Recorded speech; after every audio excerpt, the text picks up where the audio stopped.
Is permanent. So మేము నమ్మింది సిస్టమ్ని, మేము నమ్మింది కోర్టుని, జడ్జిలు నేను ఎప్పుడు నమ్మను కూడా. I always believe on the system.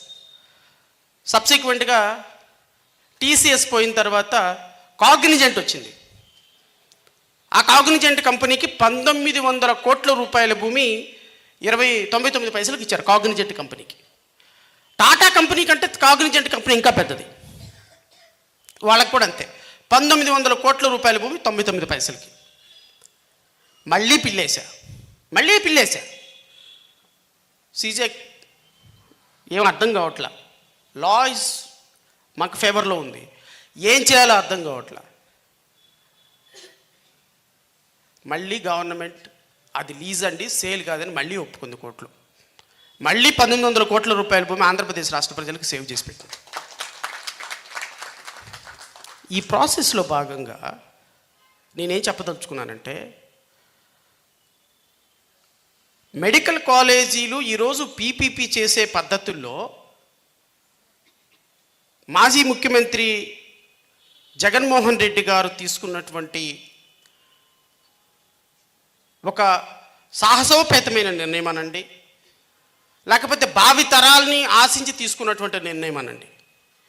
గౌరవ ముఖ్యమంత్రి మాజీ ముఖ్యమంత్రి జగన్మోహన్ రెడ్డి గారి పాలసీస్ విషయంలో నాకు చాలా విభేదాలు ఉన్నాయి. గౌరవ మాజీ ముఖ్యమంత్రి గారిని నేను ఏ సందర్భంలోనూ కూడా వ్యక్తిగతంగా మాట్లాడలేదు, పాలసీస్ మీద మాట్లాడాను గత 5 సంవత్సరాలు. ఈ 5 సంవత్సరాల పాలసీస్ విషయంలో ఆయన చేసినటువంటి తప్పులు ప్రభుత్వంలో ఉన్నప్పుడు సహజంగానే తప్పులు జరుగుతాయి. ఆ తప్పులు నేను కరెక్ట్ ఇది తప్పు అని మాట్లాడాము తప్ప, కొన్ని విషయాల్లో ఒక గవర్నమెంట్ బాగా చేసింది అంటే అది బాగా 400 కోట్ల రూపాయలు పెట్టి డాక్టర్ బిఆర్ అంబేద్కర్ విగ్రహం పెట్టారు. Yes, you have to appreciate. ఈరోజు ఆ విగ్రహం పరిస్థితి ఏందో చూడండి. లోపలికి వెళ్తే ఇంతెత్తు చెత్త చెదారం పేరుకుపోయి ఆ మహనీయుడి విగ్రహం అసాంఘిక శక్తులకు నిలయంగా మారిపోయింది. ఈ రోజున ఎవరు 450 కోట్లు 500 కోట్ల రూపాయలు పెట్టి, అరే ఏప్రిల్ 14కి కనీసం ఒక దండ వేసి ఒక ఆయన చుట్టూ కూటమి ప్రభుత్వం అధికారంలోకి వచ్చి జూన్ 11వ తారీఖున మొత్తం ఎంజీ రోడ్డు మొత్తం లైటింగ్ వేశారు. ఒక్క డాక్టర్ బిఆర్ అంబేద్కర్ పార్ట్ మాత్రం కనీసం లైట్ కూడా లేకుండా చీకట్లో అంధకారంలో పెట్టారు. We have to ashame. సిగ్గుపడాలి మనందరం కూడా. ఈ దేశానికి స్వతంత్రం రాజ్యాంగం రాసి మహనీయులు ఎంతోమంది 35 కోట్ల 40 కోట్ల మంది అన్టచబుల్ పీపుల్ని ఈరోజు బయటకు తీసుకొచ్చి ఆయన అన్టచబిలిటీ ఫేస్ చేస్తున్నాడు అక్కడ కూర్చొని, అక్కడ నుంచొని. Now he's facing untouchability, he's facing discrimination. Ambedkar ఆ రోజు భారతదేశానికి దేశంలో ఉన్నటువంటి 5 కోట్ల మంది నిరుపేదల కోసం, దళితుల కోసం, నిరక్షరాస్యుల కోసం అన్టచబిలిటీ ఉండకూడదని పెద్ద పెద్ద వాళ్ళందరితో కొట్లాడి అంబేద్కర్ ఆ రోజు ఆర్టికల్ 17 పెట్టించి ఈ రాజ్యాంగంలో 17 అనేది ఉండాలని చెప్పేసి ఎన్నో డిబేట్లతోటి పెట్టించినటువంటి మహనీయుడు 78 సంవత్సరాల తర్వాత now he is facing discrimination. కూటమి ప్రభుత్వానికి ఎందుకు ఏమాత్రం అయినా సరే అంబేద్కర్ గారి బొమ్మని గనక, సామాజిక శిల్పాన్ని గనక మనం ఏమాత్రమైనా సరే మనం దాన్ని అభివృద్ధి చేశామంటే అది గత ప్రభుత్వంలో జగన్మోహన్ రెడ్డి కనిపిస్తారు కాబట్టి చేయకూడదు. మీరు చూడాల్సింది జగన్మోహన్ రెడ్డి గారు పెట్టారని చూస్తారా? ఈ దేశానికి రాజ్యాంగం రాసినటువంటి ఒక నిర్మాతగా, రాజ్యాంగ నిర్మాతగా చూస్తారా? నేను అడుగుతున్న చంద్రబాబు నాయుడిని, నేను అడుగుతున్న నారా లోకేష్ని, నేను అడుగుతున్న పవన్ కళ్యాణ్ని, మీరు ఈరోజు రాజ్యాంగంలో దాని మీద ప్రమాణం చేసి మీరు ముఖ్యమంత్రి, మీరు మంత్రి, మీరు ఉప ముఖ్యమంత్రి అంటే ఎవరు రాసిన రాజ్యాంగం అది బిఆర్ అంబేద్కర్ రాసిన రాజ్యాంగం. కాబట్టి ఈరోజు 10th క్లాస్ చదవని నువ్వు ఈరోజు ఉప ముఖ్యమంత్రిగా ఉన్నావు. నేను మొన్న ఒక్క మాట అన్నా, మీరేంటి 10th క్లాస్, నేను క్వాలిఫికేషన్ గురించి మాట్లాడలా. ఒక 10th క్లాసు కూడా చదవని, ఒక ఎడ్యుకేషన్ లేని ఒక వ్యక్తి ఈరోజు స్పెషల్ ఫ్లైట్స్లో తిరుగుతున్నాడు, ఉప ముఖ్యమంత్రిగా ఇంత యంత్రాంగం తిరుగుతున్నాడు అంటే ఆ మహనీయుడు రాసినటువంటి రాజ్యాంగంలో ఉన్నటువంటి ఏ ఒక్క వ్యక్తికైనా సరే క్వాలిఫికేషన్ లేకపోయినా పర్లేదు, రాజ్యసభ అతను ముఖ్యమంత్రి అవ్వచ్చు, మంత్రి అవ్వచ్చు అని రాసిన రాజ్యాంగంలో సిస్టమ్ని మాత్రమే మీరు చూడాలి తప్ప ఆయన్ని కూడా వివక్షతకు గురి చేస్తే మీ మంత్రి పదవులకి మీకు ఏమైనా అర్థం ఉందా? నేను ఆ కాన్సెప్ట్లో మాట్లాడినా. ఈ దేశంలో ఎవరైనా, ఈ రాష్ట్రంలో ఎవరైనా పవన్ కళ్యాణ్ ఫోటో ఒక ముఖ్యమంత్రి ఒక ఒక ఒక ఎస్పీ ఆఫీస్లో, ఒక కలెక్టర్ ఆఫీస్లో ఆ పైన పెట్టుకుంటారు అని కలగన్నారా ఎవరైనా? 5.5 కోట్ల మంది దౌర్భాగ్యం కాబట్టి కలగన్న ఆ విధంగా ఆయన ఫోటో పెట్టుకోవాల్సి వస్తుంది. ఎందుకు పెట్టుకోవాల్సి వస్తుంది అంటే, నేను ఆయన తప్పుగా మాట్లాడటంలా.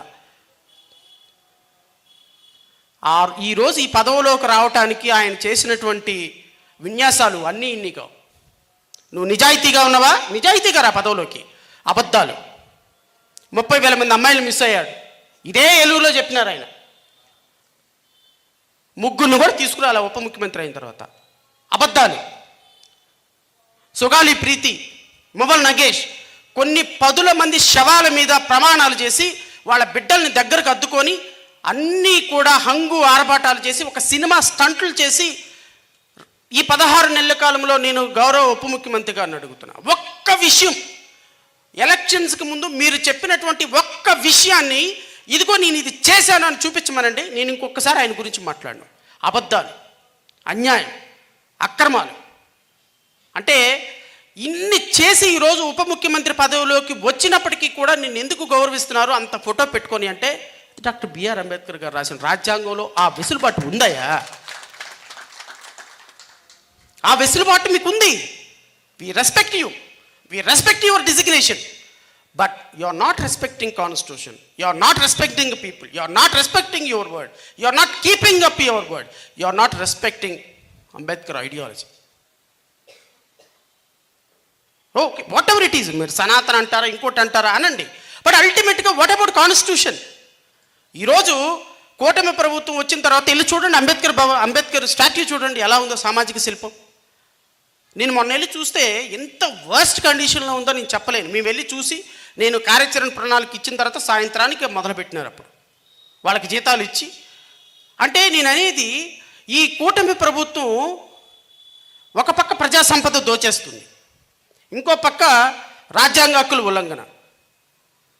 గత ప్రభుత్వంలో ఒక మంచి ఉద్దేశంతో ఎవరినైనా, ఇప్పుడు చిన్నప్పుడు ఒక ఊహ లేని ఒక 7వ తరగతి 8వ తరగతి చదువుతున్న పిల్లల్ని మనం పిలిచి పెద్ద అయిన తర్వాత ఏమవుతావు అని చెప్పేసి సహజంగా అడిగామనుకో, వాళ్ళు చెప్పే ఫస్ట్ మాట డాక్టర్ అవుతానంట.